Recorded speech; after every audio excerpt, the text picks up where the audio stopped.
Hi guys, have you ever had a situation in your life where you were asking yourself, why is this happening to me? Why do I deserve this to happen to me? Well, today we're going to look more into that because James 1 line 2 says, "Consider it pure joy, my brothers and sisters, whenever you face trials of many kinds, knowing that the testing of your faith produces patience.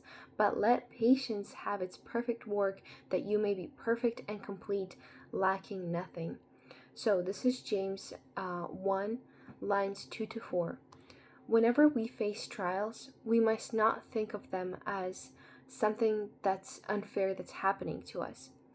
Because patience and the right vision of the ultimate judge of God are the true works of living faith. Therefore, be patient, brethren, until the coming of the Lord. James 5, line 7. So we have to persevere whenever we face trials. But where can we find examples of this in the Bible? Where can we look at people and find role models who can help us actually persevere in the trials? Well, the answer to that is actually the saints, because James 5 line 10 says, "Take prophets who spoke in the name of the Lord as an example of suffering and patience." Saints are the example of how to practice suffering and patience.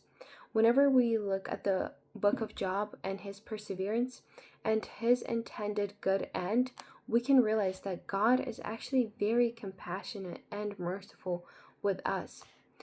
And now you might be asking, but what is the purpose of the trials? Why do we even need to suffer, and why do we need to face them?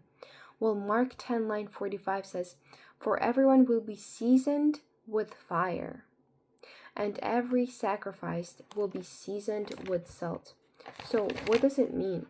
Being seasoned with fire, meaning that that everyone has to be tested to see if one's faith and works are actually genuine.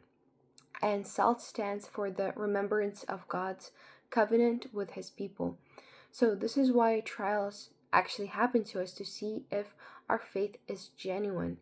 And it's not for God, because God already knows the answer. It's more for us.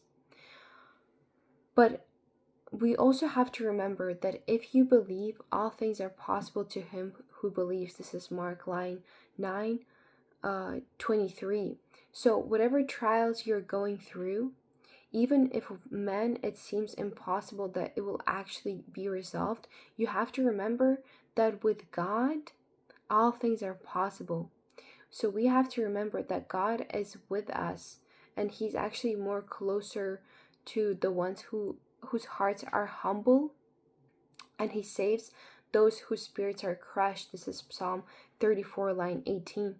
So even at our worst, God is still with us, and he's still helping us. So we shouldn't worry, because can any of you, by worrying, add a single hour to your life? Matthew 6 line 27. No, you can't. So don't worry.